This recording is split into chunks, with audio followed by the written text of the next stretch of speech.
Golden Black Live. This may be a first in February. This 3rd of February. We got somebody in short sleeves. He's Michael Wood, paint crew. I tell you what, there isn't a more important group when you talk about Purdue defending the home court in men's basketball than the paint crew. Welcome to the show. Thanks for having me. You're not getting paid for this hour. Michael, also full disclosure, is one of our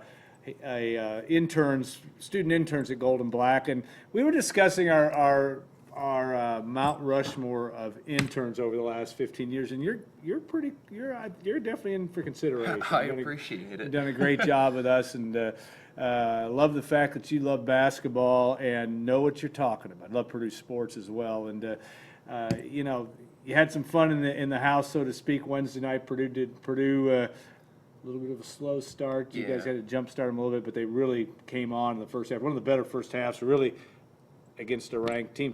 Worst defeat of a ranked team since 2003 in terms of points. Really impressive. Yeah, not used to Northwestern being ranked coming in, but it's a pleasant surprise. And Vince's threes really let us get our voices going, and we just try to do our part and get the team pumping. More Northwestern fans in Mackey Arena than I've ever seen, and there weren't tons. But this is not a program that's looking to make the NCAA tournament for the first time in its history, and they are going to do that, barring something greatly unforeseen. But this has been an interesting team, and you've watched Purdue basketball for a long time. About as fun a team to watch as you can get. Sometimes a little harrowing from time to time, and a little bit hard to explain, but they really are great to watch. Yeah, more efficient on offense than we've been used to for about the last 10 years. The Baby Boilers had their moments with great offense, but they played defense as well. So we could use a little improvement on defense this year, but I think overall we're playing great as a team, getting contributions from each position group. So I don't think you can ask for much more. Yeah, it's amazing to me. I thought in the first half of the game that Ryan Klein, who's never shy, but in terms of the number of good passes he made, just to the extra pass for another three to another shooter. There might not be a better shooter than he is now. Dakota Mathias has been terrific, but this is a team that's really unselfish, and that's what makes it fun. Right, we got great shooting percentages across the board, and it's not because we're forcing shots or putting up shots low in the shot clock. We're just making the extra pass, and we're getting a lot of open shots, which we haven't seen with certain teams in the past. That is true, and it's fun from that standpoint. Now, how this show works, if you're new, you can send us questions. If I can log into my instant message here, would help, so that Allie can send me questions. But if you have questions for Michael or any of our guests, we also in the second segment will have Robert Sampson from Purdue football will be with us, and then Seth Davis from CBS Sports and Campus Insiders will be our guest in the third segment. But if you have questions, by all means, ask them, and we'll edit them carefully and then put them up here without questions. So, you look back at your time, and you're a junior, so this is your third year, and you've seen. You were just a high school student, but a fan when the Boilermakers finished last, which was hard for anybody that's been around Purdue basketball for a long time. But the opportunity to watch this program to continue to evolve and kind of get over a hump, and now get back to where it's in the conversation of the best teams in the country. It's a lot of fun to see. Definitely, and those past teams when I was in high school, so you had Ronnie Johnson, that recruiting class, definitely talent there. You wish it could have gelled more, but the class with Vince and Isaac and those guys, they've had a different feel about them. They're more of a team, more cohesive, maybe not the stars next to their name coming out of high school, but they've definitely gelled on the court, and that's what's important. What's the role, or what kind of interaction do you have with players? I know that, and you have camp-out nights, which you've already had one for Villanova. Correct, yes. But tell us about that and how that works, and how does Coach Painter treat you and on down the line? Sure. Well, we have our paint crew postseason and preseason parties, which is a great opportunity for us to get everybody to know the team, play little basketball games with them, knockout, just little minute-to-win-it games, stuff like that. So those are really fun guys. They're competitive on and off the court, so it's fun to do that with them. And we get to shake their hands after every game, which is great. And some of us have classes with them, so we get to talk with them outside of their usual realm, which is nice. But great team, great guys. And then Painter's very complimentary of us, and we couldn't love him more.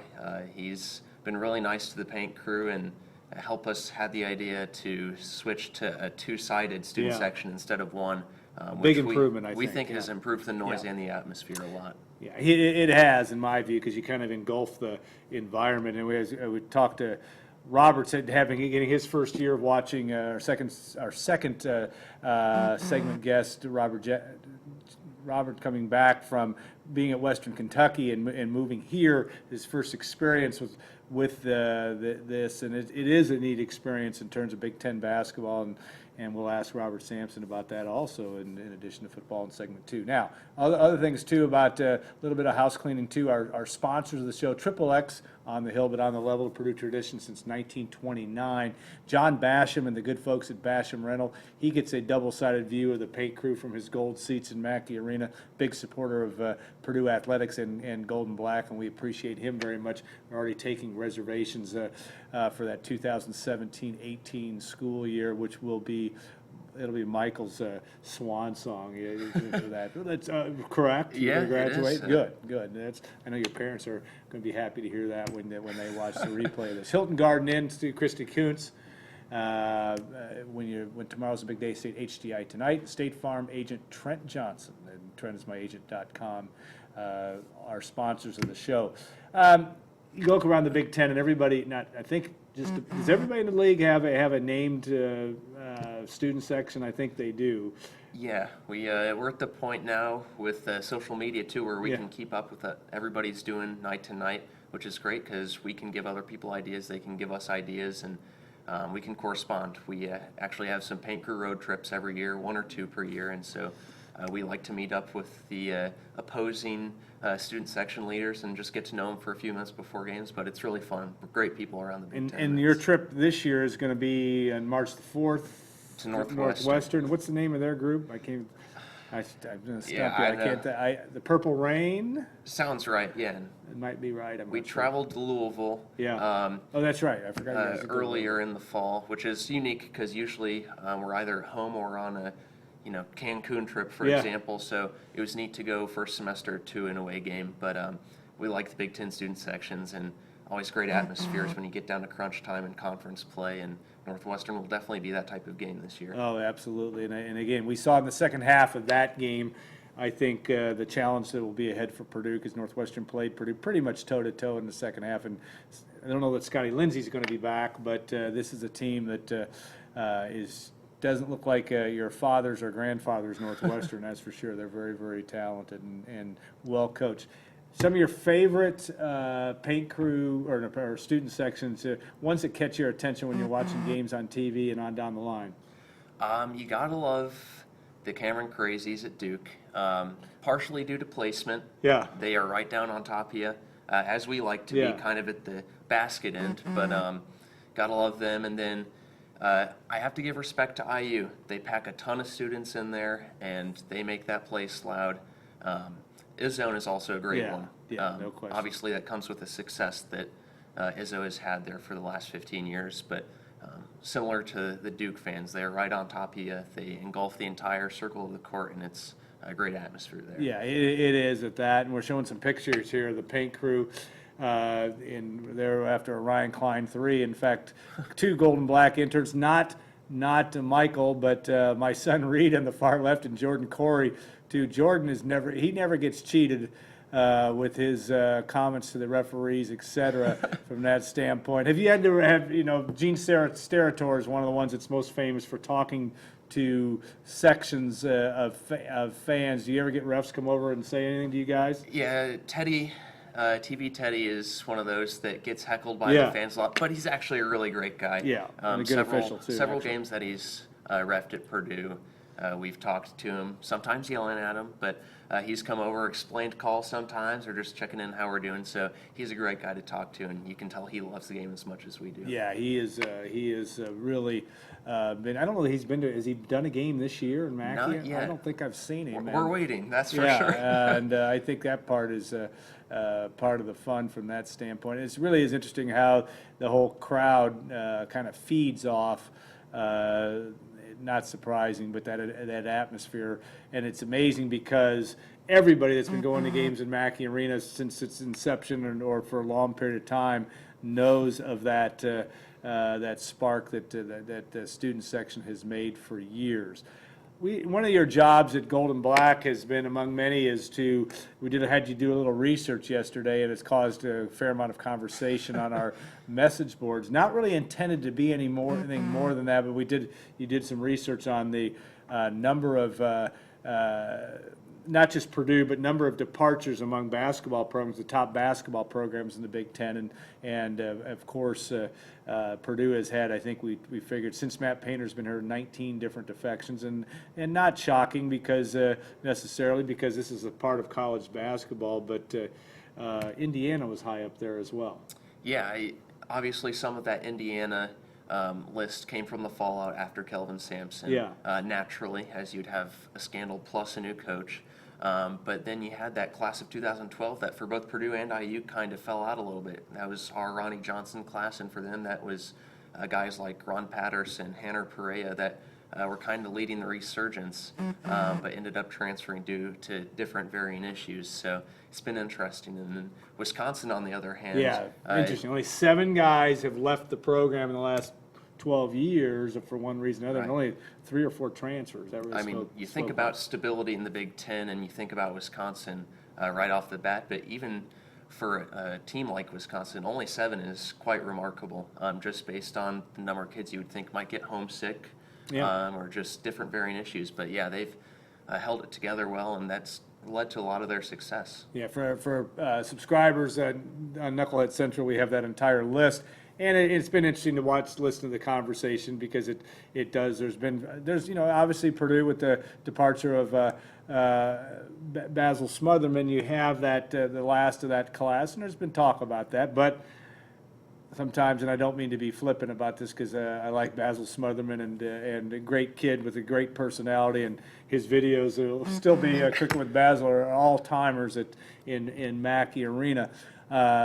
But you get another guy today, another guy come in that creates another opportunity, and a guy that you know a little bit about from Crown Point. Yeah, Sasha Stefanovic. He's from Crown Point, which is where my mom's side of the family is from. So I've had an aunt and uncle that have been able to go to a few Crown Point High basketball games over the past couple of years, and they've seen him play several times and been very impressed. They also had Grant Gelon, who going to Indiana, right? He's freshman at Indiana right now. Right. They say, maybe it's their Purdue bias, but they say he looks better than Gelon did. So I think it's an exciting addition, kind of similar recruitment it feels like to Dakota, and that's turned out well for us. So definitely exciting. Yeah, he is. He's got that in Brian Newbert, who's spent some time watching him on the AAU circuit. I actually saw him in the junior. The only game he got to see him was at the junior All-Star game this year because Sasha had an ankle injury during a lot of the summer work, but very similar. He likes him, calls him a lot. It's very similar to a Ryan Klein, Dakota Mathias type kid, but also a good fit, and kind of fits that bill of what Matt Painter's tried to do, and that is to be able to have a shooter in every class. And that's been a good combination. And I always like the idea when you get a guy that's relatively close to home. I saw that Robbie Hummel tweeted at him today that he was glad to have another guy from the region.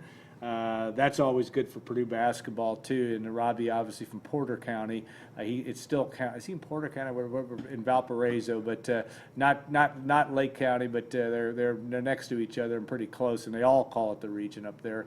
And this is a guy that really, from all indication, really wants to be a Boilermaker.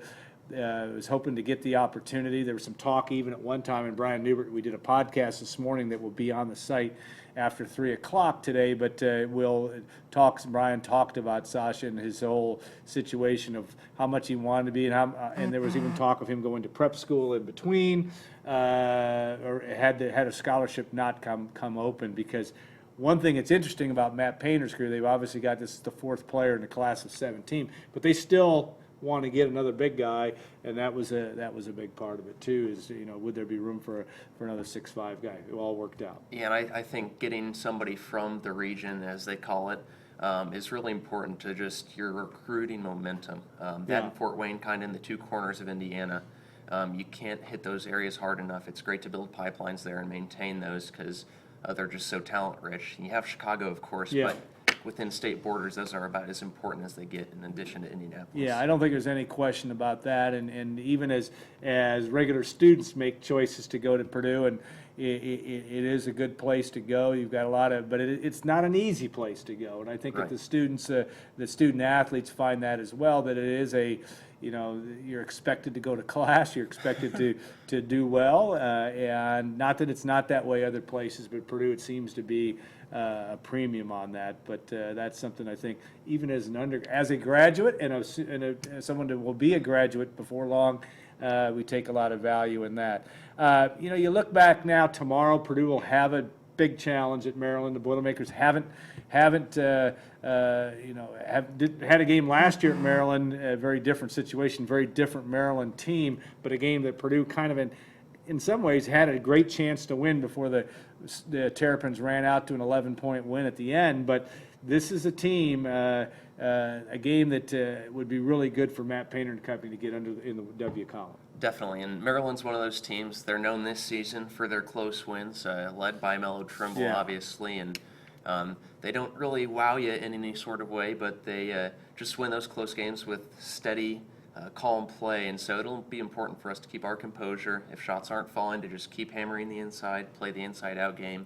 But I think we've got a decent chance. Our bigs match up pretty well with theirs, but I think that key is definitely containing their guard play with our defense. The Terrapins obviously start 3 freshmen, and I don't think anybody thought that they were going to be where they are at their record, but yet they also have a wonderful benefit for them, benefit from the fact that they have a pretty good Big Ten schedule. In the unbalanced schedule, they win the battle like that. Not to take the Indiana's Big Ten title away from the Hoosiers last year, but they benefited from it as well. It's an interesting dynamic. Purdue, to be very honest here, if the Boilermakers don't win, there will be no Big Ten title this year. I think they have to win tomorrow. Yeah, tomorrow's a must-win to remain in the hunt for the Big Ten title. Obviously, it's really nice to have a double bye in the Big Ten tournament, but I think all Purdue fans would like that Big Ten championship, and tomorrow's key for that. And it doesn't help that Wisconsin and Maryland might have easier schedules. You look at their schedule, there's a few double plays that they get to play, like Rutgers, for example, but you play the schedule you're dealt with, and it's just about getting the W at the end. I think so, and of course, Maryland still has to go to Northwestern as well, and they've got Michigan State, I think, at home. They've got some road games, that could be a challenge for them, and you never know in this league. Again, who would have thought that in some ways that Purdue would have lost to Iowa and Nebraska? And actually, as we wind up this segment here, those games are interesting. We kind of are all shaking our heads and saying, how can what we think is a very, very good Purdue basketball team, lose those games? But you go back and look at them, and both Iowa and Nebraska made some unbelievable plays by some guys that we didn't expect. Yeah, and even going back to Minnesota beating Purdue at Mackey, you have Nate Mason, who's a good player, but 31 is a great performance. Yeah, he went off for 31, just coming off the ball screens, hitting some shots while he's turning midair, fading away.